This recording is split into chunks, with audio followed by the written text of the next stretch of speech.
ಅದನ್ನು ನೆನೆಸ್ಕೊಂಡ್ರೆ ಈಗಲೂ ಮೈ ಚುಮ್ಮನ್ನುತ್ತೆ. ಅರ್ಧ ಮನುಷ್ಯನ ದೇಹ, ಇನ್ನರ್ಧ ಹಾವಿನ ದೇಹ.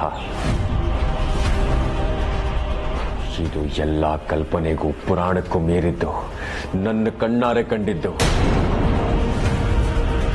ಅರ್ಜುನವ್ರೆ,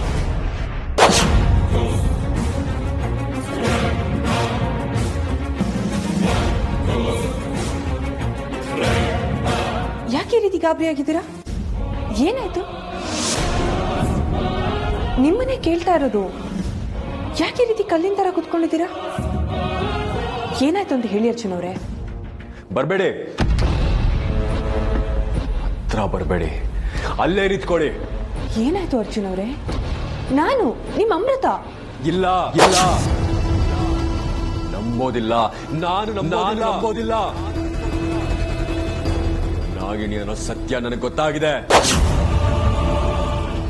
ನಾಗಿಣಿನೇ. ನಾಗಿಣಿ. ಇವರು ತಮಾಷೆ ಮಾಡ್ತಾ ಇದ್ದಾರಾ ಅಥವಾ ನಿಜವಾಗ್ಲೂ ಹೇಳ್ತಾ ಇದ್ದಾರಾ? ಅರ್ಜುನ್ ಅವರೇ, ಇಂಥ ವಿಚಾರದಲ್ಲಿ ನೀವು ತಮಾಷೆ ಮಾಡಬೇಡಿ. ನಾನು ತಮಾಷೆ ಮಾಡ್ತಾ ಇಲ್ಲ. ನೀವು ನಾಗಿಣಿದೆ. ಇಲ್ಲ ಇಲ್ಲ ಇಲ್ಲ. ಹಾಗಾದ್ರೆ ನನ್ನ ಕಡೆ ಬೆನ್ನು ಮಾಡಿ ನಿಂತ್ಕೊಳ್ಳಿ. ತಿರುಗಿ.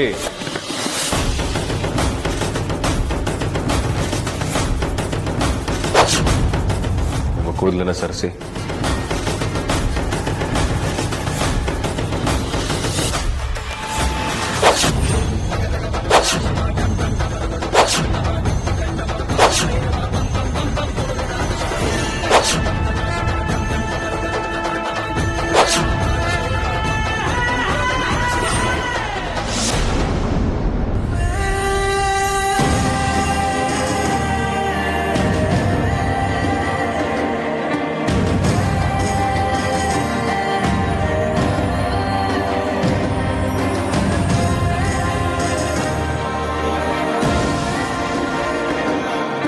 ಅರ್ಜುನ್ ಅವರೇ, ಏನಾಯ್ತು?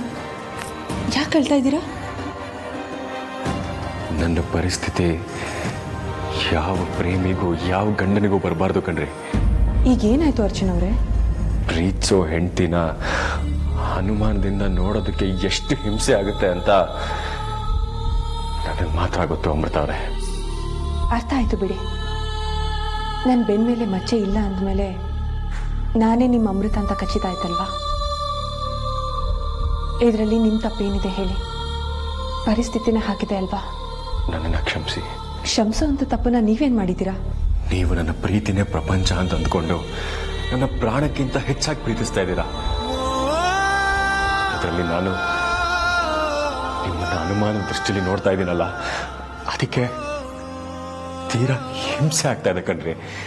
ಎಲ್ಲಿ ನಾನು ನಿಮ್ಮ ಪ್ರೀತಿಗೆ ಅವಮಾನ ಮಾಡ್ತಾ ಇದ್ದೀನಿ ಅನ್ನೋ ಗಿಲ್ಟ್ ಫೀಲ್ ಆಗ್ತಾ ಇದೆ. ಹಾಗೇನೂ ಇಲ್ಲ.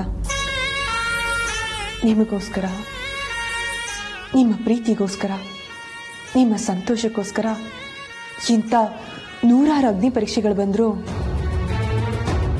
ನಾನು ಎದುರಿಸೋದಕ್ಕೆ ಸಿದ್ಧ.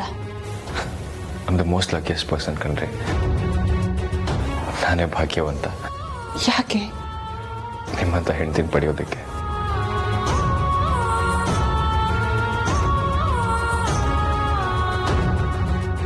ನನಗೆ ಒಂದೇ ಒಂದು ಆಸೆ. ಏನದು? ನೀವು ಈ ಜನ್ಮಕ್ಕೆ ಮಾತ್ರ ಅಲ್ಲ, ಮುಂದಿನ ಎಲ್ಲ ಜನ್ಮಕ್ಕೂ ನನ್ನ ಹೆಂಡತಿಯಾಗೇ ಇರಬೇಕು ಅನ್ನೋದು. ನಿಮಗೂ ಅದೇ ಇಷ್ಟ ತಾನೆ?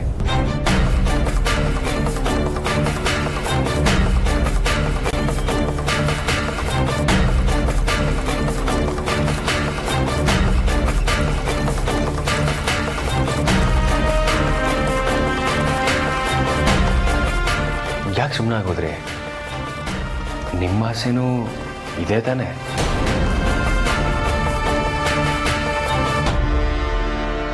ಹೌದು ಅರ್ಜುನ್ ಅವರೇ, ನನಗೆ ಗೊತ್ತಿತ್ತು ಕಣ್ರಿ, ನಿಮ್ಮ ಮನಸ್ಸಲ್ಲೂ ಇದೇ ಇರುತ್ತೆ ಅಂತ ನನಗೆ ಗೊತ್ತಿತ್ತು.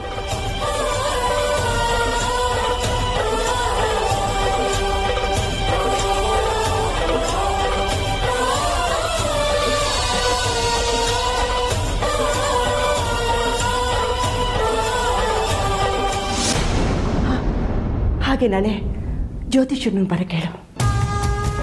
ಏನು ಜ್ಯೋತಿಷಿಗಳ? ಯಾಕಮ್ಮ? ನನಗೂ ನಾಗಿನಿಗೂ ನಾಳೆ ಯುದ್ಧ ಶುರುವಾಗುತ್ತೆ. ಆ ಯುದ್ಧದಲ್ಲಿ ನಾಗಿನಿಗೆ ಸಮಾಧಿ ಕಟ್ಟಿ ನಾನು ನೀನು ನಮ್ಮನೆಯವರೆಲ್ಲ ಇದೇ ಮನೆಯಲ್ಲಿ ಸಂತೋಷವಾಗಿರೋಣ. ಹಾ, ಸಂತೋಷವಾಗಿರೋಣ.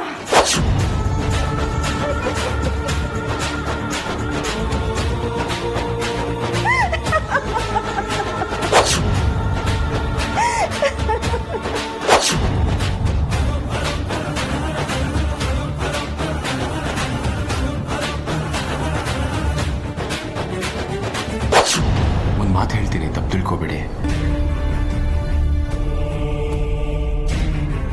ನಿಮ್ಮನ್ನು ನೋಡಿದಾಗೆಲ್ಲ ನನಗೆ ಆ ನಾಗಿಣಿನೇ ನೋಡ್ದಾಗುತ್ತೆ.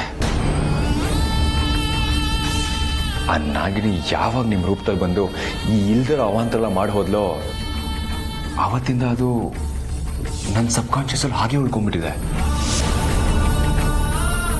ಸ್ವಲ್ಪ ದಿನ ಎಲ್ಲ ಮುಗ್ದು ಹೋಯ್ತು.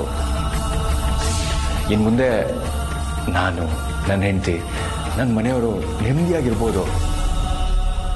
ಆ ನಾಗಿಣಿ ಇದೆಲ್ಲ ಅನ್ನೋ ವಿಷಯ ಮರ್ತೇ ಹೋಗಿತ್ತು ನನಗೆ.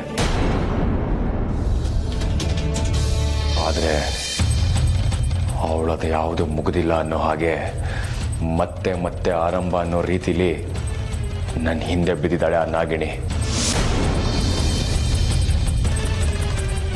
ಅಲ್ಲ, ಆ ನಾಗಿಣಿಗೆ ನಮ್ಮ ಮನೆಯವ್ರ ಮೇಲೆ ಇಷ್ಟೊಂದು ದ್ವೇಷ ಏನಕ್ಕೆ ಅಂತಾನೆ ಗೊತ್ತಾಗ್ತಾ ಇಲ್ಲ. ದ್ವೇಷನೂ ಹೌದು, ಆಕ್ರೋಶನೂ ಹೌದು. ಆದ್ರೆ ನನ್ನ ದ್ವೇಷ ಆಕ್ರೋಶನ ತೀರಿಸ್ಕೊಳಕ್ಕಾಗದೆ ಒದ್ದಾಡ್ತಾ ಇದ್ದೀನಿ. ಆ ಸಮಯ ಆದಷ್ಟು ಬೇಗ ಬರುತ್ತೆ. ಏನಂದ್ರೆ?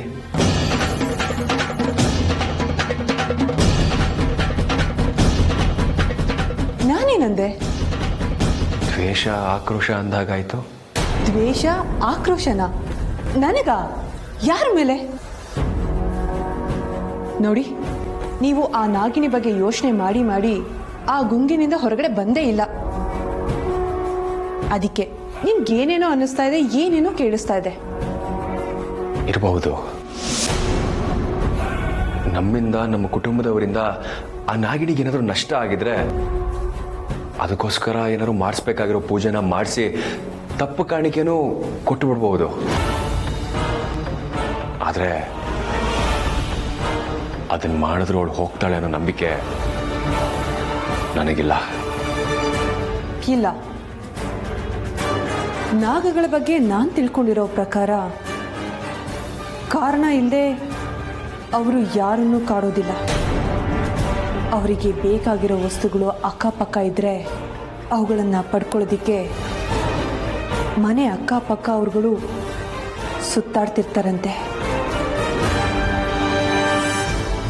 ಒಟ್ಟಿನಲ್ಲಿ ಆ ನಾಗಿಣಿಗೆ ಬೇಕಾಗಿರೋದು ಈ ಮನೆಯಲ್ಲಿದೆ. ಅದಕ್ಕೆ ಅವಳು ಈ ರೀತಿ ಮಾಡ್ತಾ ಇರೋದು. ಹೌದಾ?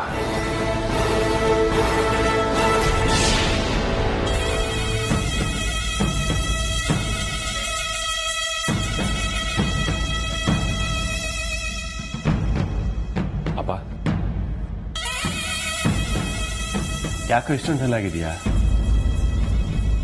ಏನಾಯ್ತು?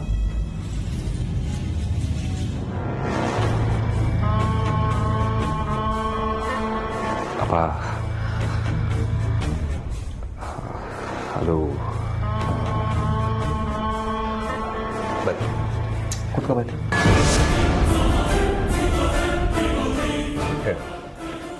ಈಗ ಹೇಳು, ಏನು ವಿಷಯ? ನನಗೆ ಯಾಕೋ ನಿಮ್ಮ ಜೀವಕ್ಕೆ ಅಪಾಯ ಇದೆ ಅಂತ ಅನ್ನಿಸ್ತಾ ಇದೆ.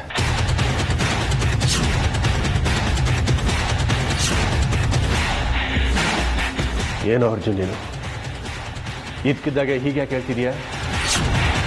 ಆ ನಾಗಿಣಿ ಈಗಾಗಲೇ ಚಿಕ್ಕಪ್ಪನ ಅವ್ರ ಫ್ರೆಂಡ್ಸ್ನ ಬಲಿ ತಗೊಂಡಾಗಿದೆ. ಇನ್ನು ಉಳಿದಿರೋದು ನೀವೊಬ್ಬರೇ ಅಪ್ಪ.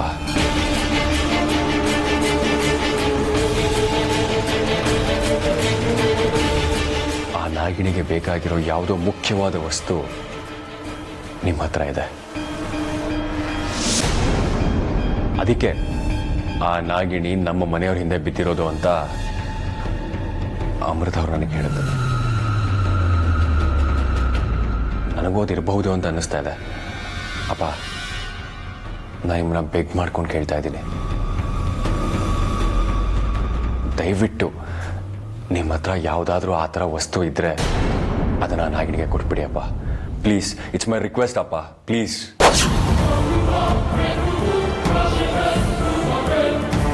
ಇದು ಯಾರ ಕೆಲಸ ಅನ್ನೋದು ನನಗೆ ಈಗ ಅರ್ಥ ಆಗ್ತಾ ಇದೆ. ಆ ನಾಗಿಣಿ ಅಮೃತನ ಮುಖಾಂತರ ನನ್ನ ಮಗನಿಗೆ ಹೇಳಿಸಿ ನಾಗಮಣಿಯನ್ನ ಪಡ್ಕೊಳ್ಳೋ ಪ್ರಯತ್ನ ಮಾಡ್ತಾ ಇದ್ದಾಳೆ. ಅಮೃತನೇ ನಿಜವಾದ ನಾಗಿಣಿ ಯಾಕಾಗಿರಬಾರ್ದು? ಅಪ್ಪ ಅಪ್ಪ, ಏನು ಯೋಚನೆ ಮಾಡ್ತಾ ಇದ್ದೀರಾ? ಅದೇ, ನೀನು ನಿನ್ನ ಚಿಕ್ಕಪ್ಪನ ಜ್ಞಾಪಿಸ್ತೀಯಲ್ಲ, ಅವನ ನೆನಪಾಯ್ತು. ದಯವಿಟ್ಟು ಆ ನಾಗಿಣಿಗೆ ಏನು ಬೇಕೋ ಅದನ್ನ ಕೊಟ್ಬಿಡಿ. ಏನು ಅರ್ಜುನ್, ನೀನು ನಾನು ನಾಗಿಣಿ ಯಾವುದೋ ವಸ್ತುನ ಬಚ್ಚಿಟ್ಕೊಂಡಿದ್ದೀನಿ ಅನ್ನೋ ಥರ ಮಾತಾಡ್ತಿದ್ಯಲ್ಲ.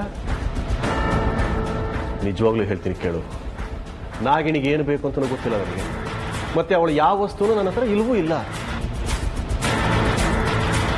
ನನ್ನ ಕಡೆಯಿಂದ ಯಾವ ತಪ್ಪು ಆಗದೇ ಇದ್ರೂ ನನ್ನ ಕಡೆಯಿಂದ ತಪ್ಪಾಗಿದೆ ಅಂತ ಗೊತ್ತಾಗಿ ಅದನ್ನು ತಿದ್ದುಕೊಂಡು ನೀತಿ ನಿಜಾಯಿತಿಯಿಂದ ಬದುಕ್ತಾ ಇದ್ದೀನಿ.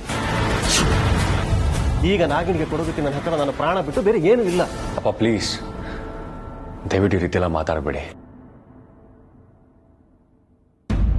ನಾನು ನನ್ನ ಜೀವನದಲ್ಲಿ ಏನು ಬೇಕಾದರೂ ಕಳ್ಕೊಳ್ಳೋದಕ್ಕೆ ರೆಡಿಯಾಗಿದ್ದೀನಿ. ಆದರೆ ನನ್ನ ಫ್ಯಾಮಿಲಿಲಿ ಯಾರನ್ನು ಕಳ್ಕೊಳ್ಳೋದಕ್ಕೆ ನಾನು ರೆಡಿ ಇಲ್ಲ. ಈ ಒಂದು ಮಾತಿನಿಂದ ನೀನು ನನ್ನನ್ನು ಎಷ್ಟು ಪ್ರೀತಿಸ್ತೀಯ ಅಂತ ಗೊತ್ತಾಗುತ್ತೆ.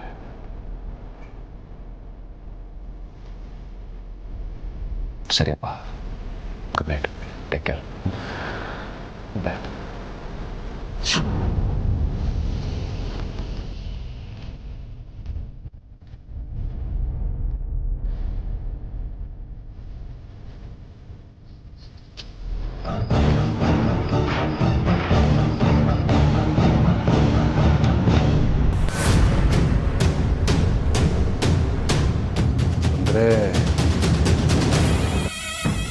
ಹೇಗಾದರೂ ಮಾಡಿ ನಾಗಿಣಿ ನಾಗಮಣಿಯನ್ನು ಪಡಿಬೇಕು ಅಂತೇಳಿ ಹೊರಟಿದ್ದಾಳೆ. ಅದು ನನ್ನ ಅರ್ಜುನ್ನ ಮೂಲಕ. ಯಾವುದೇ ಕಾರಣಕ್ಕೂ ನಾಗಮಣಿ ಅವಳಿಗೆ ದಕ್ಕೋದಕ್ಕೆ ನಾನು ಬಿಡೋದಿಲ್ಲ. ಅದಕ್ಕೋಸ್ಕರ ಏನೇನು ಕಳ್ಕೊಂಡಿದ್ದೀನಿ ಅಂತ ನನಗೆ ಮಾತ್ರ ಗೊತ್ತು. ಅಷ್ಟೆಲ್ಲ ಕಳ್ಕೊಂಡು ಜೊತೆಗೆ ನಾಗಮಣಿಯನ್ನು ಕಳ್ಕೊಳ್ತೀನಿ ಅಂತಂದ್ರೆ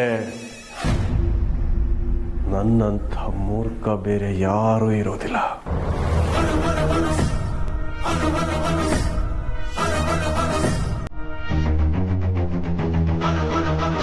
ಹೇ ವಿಷ್ಣು, ಇನ್ನು ನಿನ್ನ ಬಾಬಾ ಅಲ್ಲ, ಆ ಭಗವಂತನೇ ಬಂದ್ರು ನಿನ್ನನ್ನು ಕಾಪಾಡೋದಕ್ಕಾಗಲ್ಲ. ನಿನ್ನ ಹಿಂದೆ ಆ ಯಮನ ಪಾಶ ನನ್ನ ರೂಪದಲ್ಲಿದೆ. ನಾಳೆ ನಿನ್ನ ತಮ್ಮನ ವರ್ಷದ ಕಾರ್ಯ ಮಾಡ್ತಾ ಇದ್ಯಾ. ನಿನ್ನ ಹೆಂಡತಿ ಮಕ್ಕಳು ನಿನ್ನ ಕಾರ್ಯನ ಇಷ್ಟರಲ್ಲೇ ಮಾಡ್ತಾರೆ.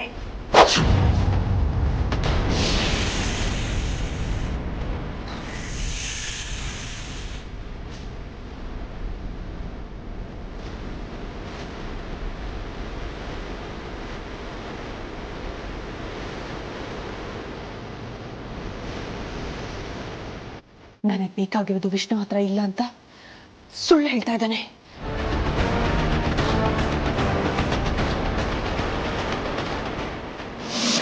ಅಮೃತ, ಯಾಕಮ್ಮ, ಏನಾಯ್ತು? ಅಯ್ಯೋ ದೇವ್ರೆ, ಗುರುಗಳೇ ಯಾಕೆ ಈ ಥರ ಕೇಳ್ತಾ ಇದ್ದಾರೆ? ನನ್ನ ಮುಖದಲ್ಲಿ ನಾಗಲಕ್ಷಣ ಏನಾದರೂ ಕಾಣಿಸ್ತಾ ಇದೆಯಾ? ಏನೂ ಇಲ್ಲ ಗುರುಗಳೇ.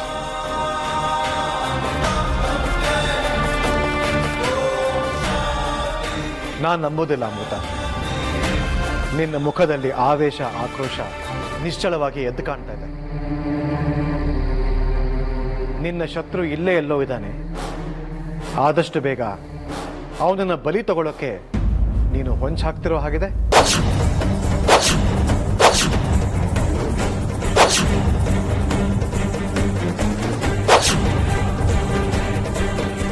ಗುರುಗಳೇ, ಇದು ನನ್ನ ಮನೆ.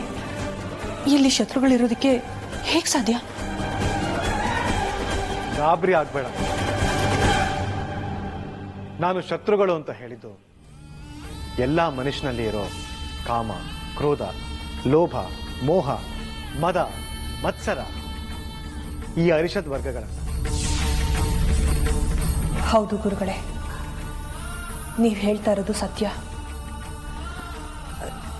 ನಾನು ಕೈತೋಟದಲ್ಲಿ ಓಡಾಡ್ತಿರ್ಬೇಕಾದ್ರೆ ಒಂದು ಹುಳು ನನ್ನನ್ನು ಕಚ್ಚಿಬಿಡ್ತು. ಆ ನೋವು, ಸಿಟ್ಟು ಆಕ್ರೋಶವಾಗಿ ಪರಿವರ್ತನೆ ಆಯಿತು. ಅದಕ್ಕೆ ಮೂಲಿಕೆ ಸಿಕ್ತ ಗುರುಗಳೇ? ಆ ಮೂಲಿಕೆ ಆಶ್ರಮದಲ್ಲಿ ಮುಗ್ದೋಗಿತ್ತು. ಅದಕ್ಕೆ ನಾನೇ ಖುದ್ದಾಗಿ ಕಾಡಿಗೆ ಹೋಗಿ ಅದನ್ನ ಹುಡುಕಿ ತಗೊಂಡು ಬಂದೆ. ನೀವು ನನ್ನ ತಂದೆಗಿಂತ ಹೆಚ್ಚಾಗಿ, ತಾಯಿಗಿಂತ ಮಿಗಿಲಾಗಿ ನನ್ನ ಸಹಾಯಕ್ಕೆ ನಿಂತಿದ್ದೀರಾ. ಸಹಾಯ ಮಾಡೋದಕ್ಕೆ ನಾನು ಯಾರಮ್ಮ? ಒಬ್ರಿಗೊಬ್ರು ಆಗೋದೇ ಧರ್ಮ. ಅದನ್ನ ಮರೆತರೆ ನಾವು ಜೀವನದಲ್ಲಿ ಇರೋದಕ್ಕಾಗೋದಿಲ್ಲ. ನಿಮ್ಮ ಒಂದೊಂದು ಮಾತು ಸತ್ಯ ಗುರುಗಳೇ. ಬನ್ನಿ. ನಡಿ.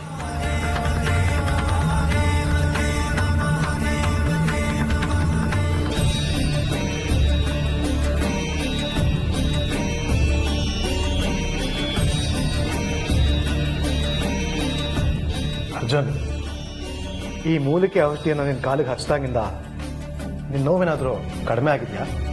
ಪರವಾಗಿಲ್ಲ ಗುರುಗಳೇ, ದಿನದಿಂದ ದಿನಕ್ಕೆ ನೋವು ಕಮ್ಮಿ ಆಗ್ತಿದೆ ಅಂತ ಅನ್ನಿಸ್ತಾ ಇದೆ. ಇನ್ನು ಸ್ವಲ್ಪ ದಿವಸ ಹಚ್ಚಿದ್ರೆ ಸಾಕು, ಸಂಪೂರ್ಣವಾಗಿ ಗುಣ ಆಗೋಗುತ್ತೆ. ನೋಡ್ತಾ ಇರೋ.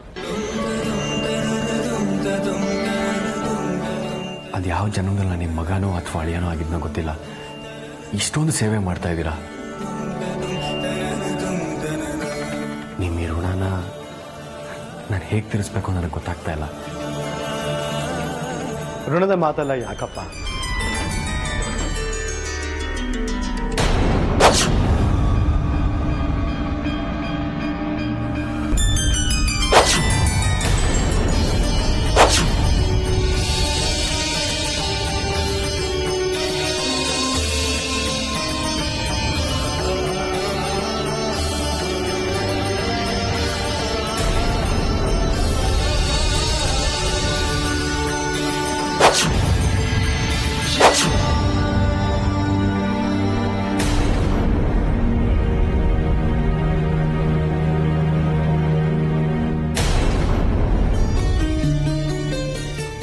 ಗುರುಗಳೇ, ತುಂಬ ದಿನದಿಂದ ನಿಮ್ಮ ಹತ್ರ ಒಂದು ಮಾತು ಕೇಳಬೇಕು ಅಂತಿದ್ದೆ.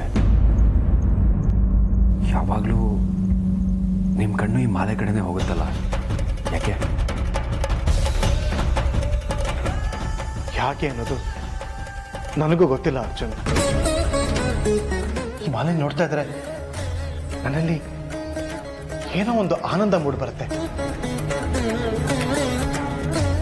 ಈ ಮಾಲೆ ನಿನಗೆ ಎಲ್ಲಿ ಸಿಕ್ತು? ಇದು ಸಿಕ್ಕಿದ್ದಾಗಲಿ ಕೊಂಡ್ಕೊಂಡಿದ್ದಾಗಲಿ ಅಲ್ಲ ಗುರುಗಳೇ, ಇದನ್ನ ನನಗೊಬ್ರು ಗುರುಗಳು ಕೊಟ್ಟರು. ಗುರುಗಳ? ಹೌದು. ಇದಕ್ಕಿದ್ದ ಹಾಗೆ ಯಾವ ಕಾರಣಕ್ಕೆ ಕೊಟ್ಟರು ಅಂತ ಗೊತ್ತಿಲ್ಲ.